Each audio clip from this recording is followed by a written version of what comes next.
सांगली येथे उपवर्गीकरणाच्या संदर्भात त्या ठिकाणी मोर्चा आयोजित केलेला होता आणि या मोर्चाला मीही त्या ठिकाणी गेलेलो होतो. माझंही त्या मोर्चाला फलार समाज यंग ब्रिगेडच्या वतीने आम्ही त्या ठिकाणी समर्थन दिलेलं होतं.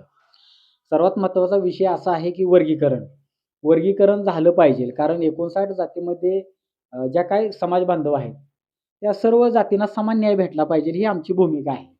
आणि त्या पद्धतीने आम्ही तिथं भूमिका आमची मांडत होतो. परंतु वर्गीकरणाच्या विषयाच्या संदर्भात त्याच्यामध्ये महार समाजाचे नेते असतील, त्यांनी त्याच्यामध्ये त्यांचा विरोध दर्शवलेला आहे. मातंग समाज असेल, आमचा होलार समाज असेल, वर्गीकरण व्हावं ही आमची इच्छा आहे. आणि याच्यामध्ये आम्ही संविधानिक मार्गाने आम्ही मागतोय. बरोबर आहे का? आता ते ह्याच्यामध्ये म्हणतात की एकोपा राहिला पाहिजे, एकजूट राहिली पाहिजे असं त्यांचं म्हणणं येतंय. मग आम्ही त्याच्या माध्यमातून प्रश्न आम्ही असा उपस्थित केला, की आठवले साहेब असतील किंवा प्रकाश आंबेडकर साहेब असतील किंवा आनंदराज आंबेडकर साहेब असतील, हे अनुसूचित जातीचे मागासवर्गीयांचे नेते म्हणून ते महाराष्ट्रामध्ये आहेत. बरोबर आहे का? त्यांना लोक समजतात. मग आमचं असं म्हणणं आहे, की 59 जातीमध्ये होलार समाज पण मोडतो, मातंग समाज पण मोडतो. मग आमचे प्रश्न तुम्ही विधान भवनामध्ये, लोकसभेमध्ये, संसदेमध्ये का मांडत नाही? आज तागायत कुणीच मांडले नाहीत प्रश्न. आठवले साहेब असतील किंवा प्रकाश आंबेडकर साहेब असतील. आमचे जातीनं प्रश्न मांडून आमच्या समाजाला न्याय देण्याचं काम तुम्ही का करत नाही? आम्हाला प्रश्न पडतो, आम्ही मांडतो. आम्ही तो प्रश्न मांडला होता. आणि एकोपाची जी काय भाषा आहे, एकोपा म्हणजे एससी मध्ये सगळे आपण एकत्र राहिले पाहिजे. मग मी त्या ठिकाणी प्रश्न उपस्थित केला. होलार समाजातील एखादा माणूस वारला किंवा मातंग समाजातली एखादा माणूस वारला किंवा अन्य जाती वारला, तर त्या समाजातली पै-पावणी लोक त्या मातीला धनेली येत असतात, सुखादुखात लोक असतात. बरोबर आहे का? मग नेते म्हणून तुम्ही एससीचे नेते आहात, बरोबर आहे सगळ्या. मग तुम्ही मातंग समाजामधला एखादा माणूस वारला, होलार समाजामधला वारला, तर त्यांच्या मातीला तुम्ही जाता का? असा मी त्या ठिकाणी प्रश्न संविधानिक मार्गाने मी उपस्थित केलेला होता. मग जात नसाल तर मग एकोपा आहे का? मग गेलं पाहिजे. मला काय सांगायला होतं, एकमेकाच्या सुखादुखात मग गेलं पाहिजे ना. मग एससी मध्ये आपण सगळे एकत्र कसं काय? बरोबर आहे का? ज्या त्या जातीला ज्याचं त्याचं दुखणं वेगवेगळं आहे. बरोबर आहे. अशा अनुषंगाने मी ते प्रश्न मांडलेले होते.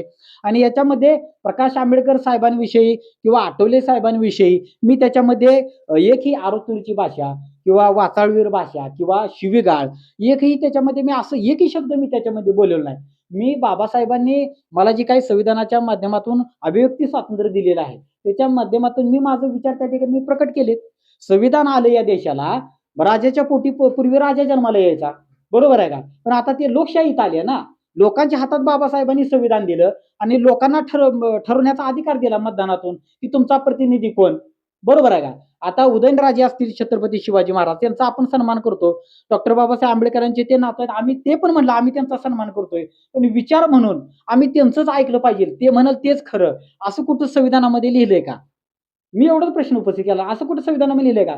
माझं विचार माझं मांडण्याचा मला अधिकार आहे ना. मी माझे विचार संविधानिक मार्गाने मांडलेत. मग संविधानात हे जे इथले जे काही गुंड आहेत, जे महार समाजातले जे काही इथले गुंड आहेत, बरोबर आहे का? ते तिथले आता नेत्यांचे गुंड आहेत. ते कुठल्या नेत्याचे गुंड आहेत हे सगळ्याला इथं माहित आहे. मग ते नेत्याचे गुंड माझ्या घरामध्ये घुसले. घरामध्ये घुसून मला शिवीगाळ करून तू माफी माग, तू आठवले साहेबांची माफी माग, तू प्रकाश आंबेडकर साहेबांची माफी माग, नाहीतर तुला आम्ही मारू. मी म्हणलं मी काय केलंय ते तर सांगा ना. ठीक आहे, आपण बसू, विचार करू. त्यात माझं जे काही तर चुकलं असेल तर मोठमोठ्या समाज बांधवांसमोर माझी मी माणसं घेतो आणि त्याच्यामध्ये जर माझं काही चुकलं असेल तर मी माफी मागतो. म्हणलं बरोबर आहे, चुकलं असेल तर. पण माझं काही चुकलं नसेल तर तुम्ही मला बळजबरीनं धमकी दाखवून तुम्ही मला माफीच माग कसं काय म्हणताय? बरोबर आहे का? मग मी माफी माग नाही म्हणून मला या ठिकाणी लाथाबुक्क्या करून मला मारहाण केली त्यांनी गुंडशाही पद्धतीने. ही विचाराची लढाई आहे. विचाराची लढाई तुम्ही विचारानं लढा ना. बरोबर आहे का? तुम्ही नरेंद्र मोदी साहेबांना तुम्ही शिवीगाळ करता, फडणवीस साहेबांना तुम्ही शिवीगाळ करता, त्यांच्यावर टीका टिप्पणी करता. मग त्यांनी पण तुम्हाला घरात बसून मारू द्या का? सांगा ना, मारू द्या ना. तुम्ही अस्पृश्य म्हणता, दलित म्हणता स्वतःला आणि दलिताच्या घरात बसूनच दलितांना मारता. अरे कसली चळवळ आणली? ही चळवळ बिवळ काय नाही, सगळं थोतांड आहे. हे थोतांड आहे. त्यांच्या डोक्यामध्ये बाबासाहेबांचे विचार अजिबात नाहीयेत. बाबासाहेब म्हणजे कुठल्याही एका जातीची मक्तेदारी नाही. बाबासाहेब हे संबंध या देशातील सर्व भारतीयांचे आहेत. सगळ्यांचे ते आहेत बाबासाहेब. बाबासाहेबांना एका जातीमध्ये घालून या ठिकाणी चुकीच्या पद्धतीने या ठिकाणामध्ये देशामध्ये असं चुकीचं वातावरण या ठिकाणी निर्माण केलं जातंय. आणि त्यांना वाटत असेल संतोष हेगडे भिल, आम्ही त्याला घरात जाऊन घुसून मारलं, त्याला धमकी दिली.